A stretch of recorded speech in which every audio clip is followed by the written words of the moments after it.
કરણી વેસી ભરણી આ કહેવત છે ગુજરાતીમાં, અને આ કહેવત હવે સાર્થક બન્યું હોય તેવું જોવા મળી રહ્યું છે। 8 વર્ષ પહેલા ગોપાલ ઇટાલિયા વિધાનસભાની બહાર પ્રદીપસિંહ જાડેજા તત્કાલીન ગૃહમંત્રી હતા, તે સમય દરમિયાન પ્રદીપસિંહ જાડેજાને ગોપાલ ઇટાલિયા જોડું મારે છે અને એ જ ઘટના તેમની સાથે બની છે।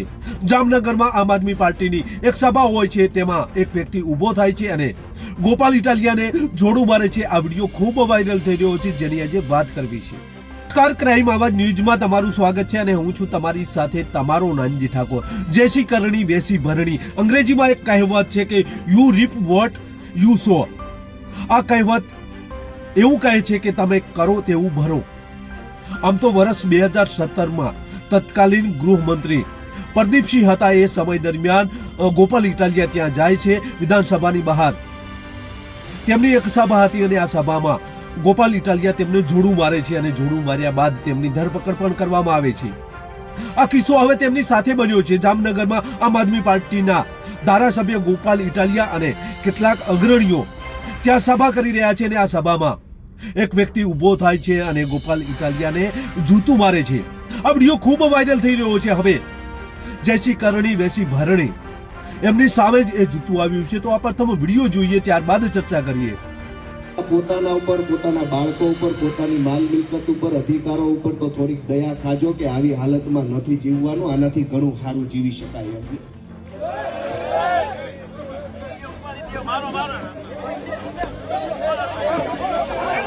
આ પોલીસવાળા અગાઉથી બચાવ આવી ગયા, તેને ખબર હતી આ મારવાનો, એ પ્લાનિંગ થી આવેલા, પછી જો આ બચાવવા તરત આવી ગયા, ગુંડા લફંગાઓને બચાવવા તરત આવી ગયા બધા પોલીસવાળા, આને બચાવવા માટે જ આવ્યા હતા બધા, એને પહેલાથી ખબર હતી આ બધા, એટલે પહેલા આવીને પોતાના ઉપર, પોતાના બાળકો ઉપર, પોતાની માલ નગરમાં આમ આદમી પાર્ટીની સભા ચાલુ હતી, એ સમય દરમિયાન એક વ્યક્તિ ઊભો થાય છે અને ગોપાલ ઇટાલિયાને જૂતું મારે છે અને ત્યારબાદ તેને પકડવામાં આવે છે અને માર પણ મારવામાં આવે છે અને કહેવામાં આવે છે કે આ ભારતીય જનતા પાર્ટીનું કામ છે।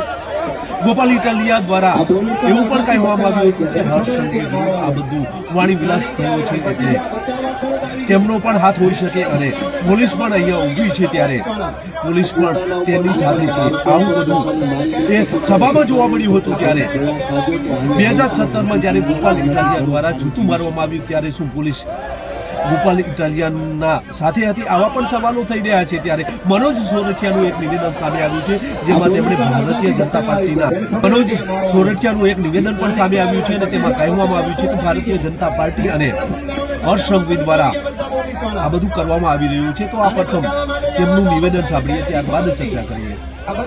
જાણવા મળ્યા પ્રમાણે આજે જામનગરની અંદર ગોપાલભાઈ ઇટાલિયાની સભામાં કેટલાક અસામાજિક તત્વોએ સભા ઉપર પથ્થરમારો કર્યો છે।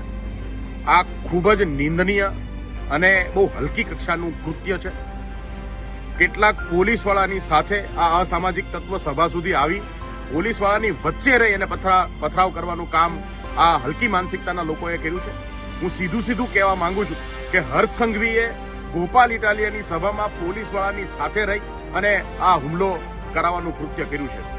આમ આદમી પાર્ટીની જે મુહિમ આખા ગુજરાતમાં ચાલે છે, એમાં સૌથી મોટું આજે જો કોઈ તકલીફ હોય તો ભાજપના લોકોને છે, અને ભાજપના લોકો આવા અનેક કાંડ અત્યાર સુધી કરી ચૂક્યા છે। જામનગરની અંદર ગોપાલભાઈ ઇટાલિયા ઉપર પથ્થરમારો કરીને એ જો એમને ડરાવવા માંગતા હોય, આમ આદમી પાર્ટીને રોકવા માંગતા હોય, તો એક વાત કાન ખોલીને સાંભળી લે, આમ આદમી પાર્ટી આવી રીતે ઊભી રહેવાની નથી। આમ આદમી પાર્ટી જે છે એ આ તમામ અત્યાચારોની સામે લડે છે, ગુજરાતના લોકોને ન્યાય અપાવવાની લડાઈ લડે છે અને ગુજરાતને અત્યાચાર મુક્ત કરીને રહીશું એવી અમારી આ આમ આદમી પાર્ટીની મુહિમ છે અને એ ક્યારેય ઊભી રહેવાની નથી। ગોપાલભાઈ આવી રીતે તમારા આવા હુમલાઓથી, તમારા આવા પથરાઓથી ડરવાના નથી અને આવી કોશિશ બીજી વાર કરવી પણ નહીં। કરણી વેસી ભરણી આ જે કહેવત છે એ સાર્થક બની છે। પહેલા પાત્ર અલગ હતું અને હવે કંઈક અલગ પાત્ર છે। પહેલા ગોપાલ ઇટાલિયાએ જૂતું માર્યું હતું અને હવે ગોપાલ ઇટાલિયાને કોઈકે જૂતું માર્યું છે ભરી સભામાં। અગાઉ પણ આવો વિડીયો આપણે જોઈ ચૂક્યા છીએ। એ પાત્રો અલગ હતા, એ મારનાર ગોપાલ ઇટાલિયા હતા, પરંતુ હવે ગોપાલ ઇટાલિયાને જૂતું માર્યું છે અને આ બાબતે ગોપાલ ઇટાલિયાએ એક નિવેદન મીડિયા સમક્ષ આપ્યું છે, જેમાં ભારતીય જનતા પાર્ટીના કેટલાક એ તત્વો દ્વારા આ બધું કરવડાવવામાં આવી રહ્યું છે તેવું તેમનું કહેવું છે। તો આ પ્રથમ તેમનું આ નિવેદન પણ સાંભળીએ। ભાજપ અને કોંગ્રેસ બેયના પેટમાં તેલ રેડાયું અને ભાજપ કોંગ્રેસ બંને ભેગા મળીને આજે જ્યારે એક વ્યક્તિએ આવીને મારા ઉપર કશુંક ફેંક્યું, મને એવું લાગ્યું કે પથ્થરો ફેંક્યો છે, પણ પાછળથી લોકોએ જણાવ્યું કે જૂતા ફેંક્યા, ચપ્પલ ફેંક્યા. માં એક કાર્યક્રમનું આયોજન કર્યું હતું. આ કાર્યક્રમમાં ખૂબ સારી રીતે કાર્યક્રમ ચાલતો હતો ત્યારે આજે આટલી વિશાળ જનસંખ્યા જોઈને, જામનગરની અંદર આમ આદમી પાર્ટીને આટલું વિશાળ જનસમર્થન જોઈને ભાજપ અને કોંગ્રેસ બેયના પેટમાં તેલ રેડાયું અને ભાજપ કોંગ્રેસ બંને ભેગા મળીને આજે આ સભા દરમિયાન જ્યારે હું વક્તવ્ય આપતો હતો ત્યારે એક વ્યક્તિએ આવીને મારા ઉપર કશુંક ફેંક્યું, મને એવું લાગ્યું કે પથ્થરો ફેંક્યો છે, પણ પાછળથી લોકોએ જણાવ્યું કે જૂતા ફેંક્યા, ચપ્પલ ફેંક્યા.